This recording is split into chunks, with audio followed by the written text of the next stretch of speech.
Дядя, вот Да. ты мне рассказывал про стремления, про психику, про то, как они связаны. А могу ли я влиять на что-то в своей жизни?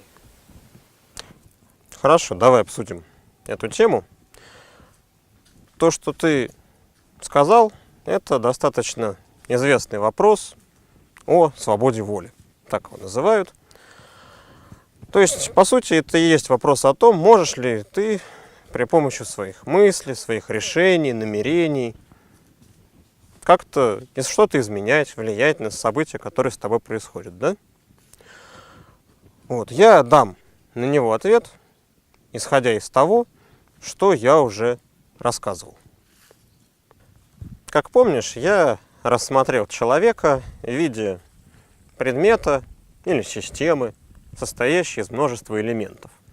Ну, скажем, живых клеток, каждый из которых из этих элементов обладает своими движениями или стремлениями, мы можем говорить. И поэтому человек может быть представлен в виде вот такой совокупности вот этих движений, элементов, да? Но если так, то вопрос, который ты задал о свободе воли, о том, как что-то изменять, как принимать решения, может быть превращен в вопрос о том, как можно управлять теми движениями, которые происходят в теле человека и в его психике, да? Вот. И еще нужно вспомнить то, что я говорил. Человек – это сложная система с очень большими видами поведения, видами действий, поэтому требуется какая-то система управления. Ну или психика, то есть то, что принимает решения, то, что контролирует то, как ты совершаешь действия в мире. И в этой психике, по сути, представлены те движения, которые происходят в теле. И чем больше элементов тела человека вовлечено в какое-то движение или в какое-то стремление, тем ярче, тем отчетливее это проявляется в его психике. Ну, как помнишь, если, скажем, все или большинство из элементов твоего тела охвачены каким-то одним стремлением, скажем, то, что проявляется уже в психике как страх, то это и выражается в виде какой-то эмоции уже у тебя во внутреннем мире. Ну а те движения, которые охватывают меньшую часть элементов в теле человека, они выражаются в виде каких-то мыслей, убеждений, ну и прочего, да? Об этом я тоже уже рассказывал, но тут нужно учесть одну деталь.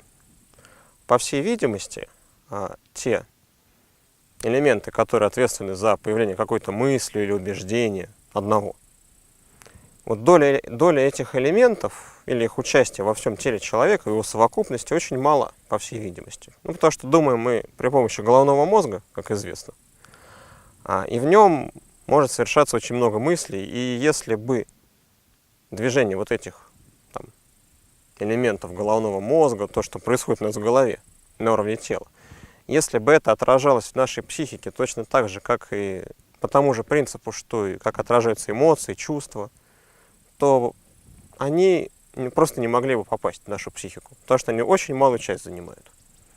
И если бы это было бы так, то человек был бы, все время жил бы в настоящем, испытывал бы только чувства, эмоции, то есть существовал бы на уровне известных нам других живых существ, или животных. Кому-то это было бы хорошо, кому-то было бы не очень. То есть в мышлении и в психике человека есть одна особенность. Вот скажи, когда ты думаешь, ты в основном о чем размышляешь? Ну, я думаю о прошлом и о будущем. Да, но вот когда ты думаешь о прошедших событиях, это преимущественно, ведь это связано с тем, что ты предполагаешь, что они могут повториться, или нет, скорее всего, повторятся на самом деле, вот то, что у тебя было в прошлом. Поэтому ты об этом размышляешь. Например, представляешь, как бы ты себя повел в такой ситуации, которая с тобой была, если она повторится, да? То есть, можно сказать, что мышление человека преимущественно занято именно будущими событиями, планированием, мечтами. То есть ты думаешь о том, что только может с тобой произойти, да? И когда ты об этом размышляешь, об этих будущих событиях, тебя могут даже охватить какие-то эмоции. То есть ты можешь представлять, что только с тобой будет, и, допустим, испугаться того, что ты себе надумаешь. Или наоборот, порадоваться только тому, что ты ожидаешь, какому-то приятному событию. И в психике человека представлены, получается, именно те движения, которые только могут случиться с его телом, которые только могут его захватить. И что интересно, они относятся ко всему его телу. То есть, когда ты что-то представляешь, думаешь о чем-то, что только будет, ты ведь представляешь эту ситуацию или событие, в котором ты будешь действовать при помощи всего своего тела. Если ты куда-то пойдешь, что-то сделаешь, что-то скажешь, то есть это движение, оно будет захватывать все твое тело. Но на данный момент оно существует только в возможном.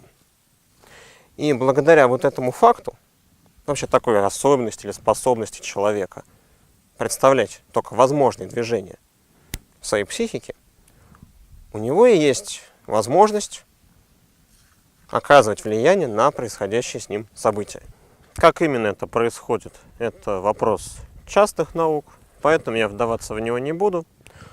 А для нас интересно то, что мы можем рассмотреть человека как совокупность движений, которые с ним происходят на данный момент, то есть актуально с его телом, те взаимодействия, в которые оно вступает, и те возможные движения, которые представлены в его психике. И тут интересно то, что в психике человека могут быть представлены только те возможности, которые основаны на его реальном теле.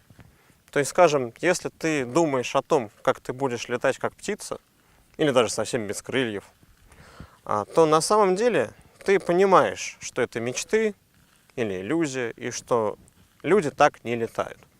Чтобы человек на самом деле полетел, нужно учесть именно то, какое у тебя тело, как на него действуют законы планеты, на которой мы живем. И в итоге, для того, чтобы полететь, тебе на самом деле нужно построить самолет или воздушный шар. И тело человека способно совершать многие действия, не только, скажем, связанные с его естественными стремлениями, но также и с их развитием, усилением или даже какой-то трансформацией. И вот таким образом в психике человека и могут появляться какие-то движения или стремления, которые уже надстраиваются над его естественными потребностями, естественными стремлениями. Они берутся вот из пространства возможностей. Но того, к чему способно тело человека, то есть вероятных событий для него, вероятных действий, может быть большое количество. И именно поэтому мысли, по сути, и скачут. То есть из-за того, что вероятностей много, они все стремятся проявиться вот в психике человека, в его мышлении. И раз мы рассмотрели человека в его единстве как такую сумму движений, настоящих, происходящих с его телом, и тех, которые его ожидают, то есть которые даны в его психике, то можно уже напрямую ставить вопрос о том, как управлять этими движениями.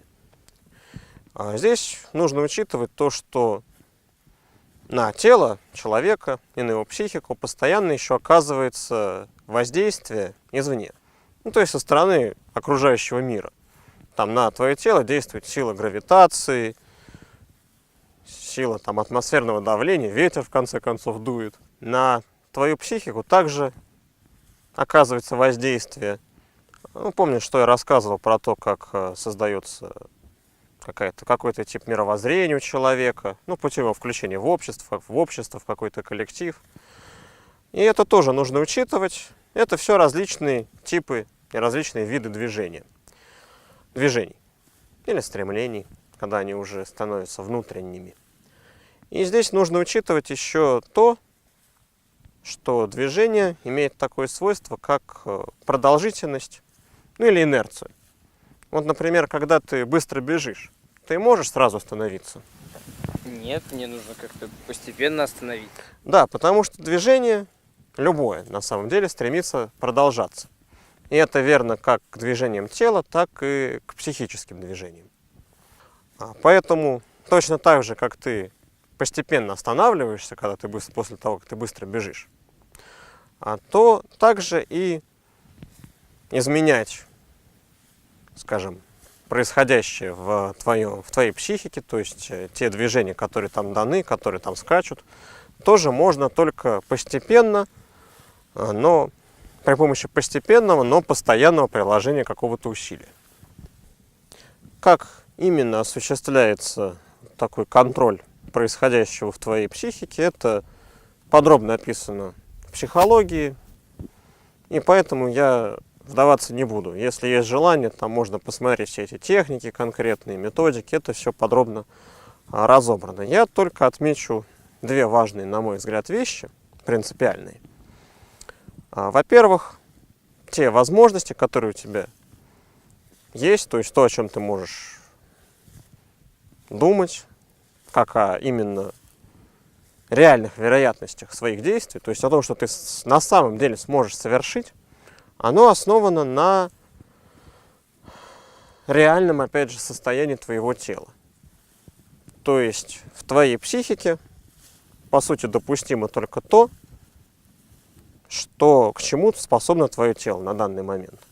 И поэтому основой для изменения психики являются изменения и тренировка твоего тела. И второе, о чем я хочу сказать, связано с тем, что вот этих возможностей или вероятных событий, которые доступны твоему телу в любой момент, их всегда большое количество. И поэтому, как я говорил, мыслей много, они в голове вертятся, и ты думаешь то об одном, то о другом, то ты чего-то хочешь, то ты чего-то не хочешь. И в результате в твоей психике получается такое разнонаправленное движение, ну или сумбур в голове, кому как нравится называть, которое, естественно, не может конкурировать с движениями, которые даны, представлены в твоем теле. Ну, в виде твоих естественных стремлений или в виде тех воздействий, которые на это тело оказываются. И поэтому, если ты хочешь при помощи своих мыслей, своих решений, намерений оказывать влияние на происходящее с тобой события, то есть на то, что реально происходит с твоим телом, а для этого нужно, чтобы твоя психика была занята каким-то одним движением или одним стремлением. То есть должна быть определенная однозначность или твердость в решении. Так можно банально сказать. И если ты эту возможность будешь постоянно удерживать в своем мышлении, то вполне вероятно она и осуществится. Это ясно? Да, это понятно. Тогда пойдем.